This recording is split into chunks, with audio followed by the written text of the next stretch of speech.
Special company deserves special dishes. Hi, I'm Angel Shannon, and it's time for a taste of home. Today, we're using tenderloin, and I'm going to stuff it with breadcrumbs and all kinds of sautéed vegetables. As a matter of fact, let's go ahead and get that started. I've got 1 onion, half a cup of celery, and 1 4-ounce can of sliced mushrooms, and we're going to put them right in about 2 tablespoons of butter. Sauté these until they're nice and soft. We might as well go ahead and prepare our tenderloin, which, as you can see, has been nicely trimmed by my butcher, and we're just going to go ahead and cut a pocket right into the center of it.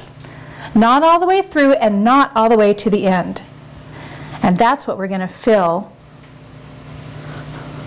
with our stuffing. So now we've got this nice deep pocket. See how deep that is?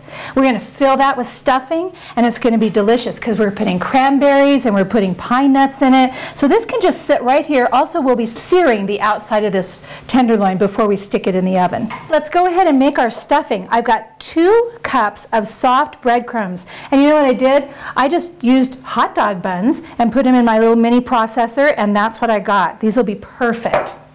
We're also going to put, like I promised, pine nuts and some dried cranberries. Just a little bit of salt in here, a little pepper, a little bit of melted butter. This is basil. Give it a little bit of an herby kick, along with some dried parsley. I'm going to mix this up.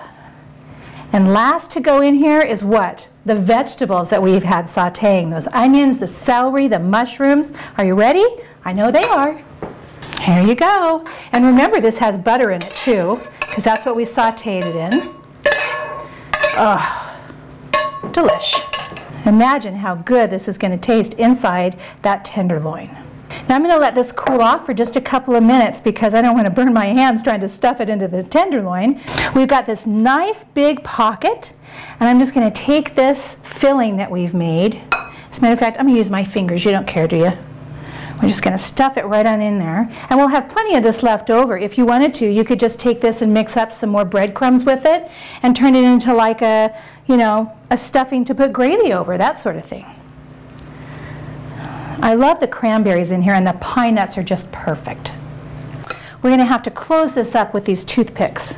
So we want to make sure there's still enough room to do that, okay?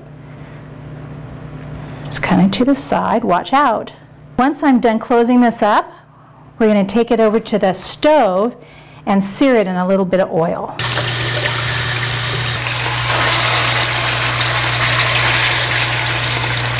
Get that nice golden color we've got going right there.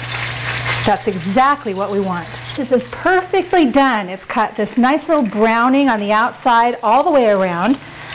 Now, I don't like a lot of cleanup, so I went ahead and lined this pan with some aluminum foil for later. And we're going to pick this up, woohoo, full of all that goodness, and put it right there, okay? But wait, we're not done yet, because this is the best part. I've got some bacon, and we're going to wrap it right around the outside, covering up the toothpicks. This is going to also help it to kind of self-baste. It'll be perfect. Now this goes into the oven. We're looking for an internal temperature of about 125, 135, something like that, in about, oh, probably 40 minutes. Okay, ready to go in the oven? Says yes. All right, you guys, I cannot wait to show you this. I've had it tented for about 15 minutes. It's our holiday beef tenderloin that we wrapped in bacon, and it had an internal temperature of 135 degrees. Look how beautiful that is. It's perfect for the holiday. Let's cut into it and see what it's like. Oh, look at it. You've got that little piece of stuffing right in the center. It's perfect. It adds just a little bit of extra. You can see on this side the cranberry. Oh, I just want to eat that all by itself. Let me finish cutting this up so that we can put it onto our plate. I'm going to go ahead and serve this with some rice pilaf and a little green salad, just like this, with the bacon right there on top. How's that look, huh? Is that perfect or what?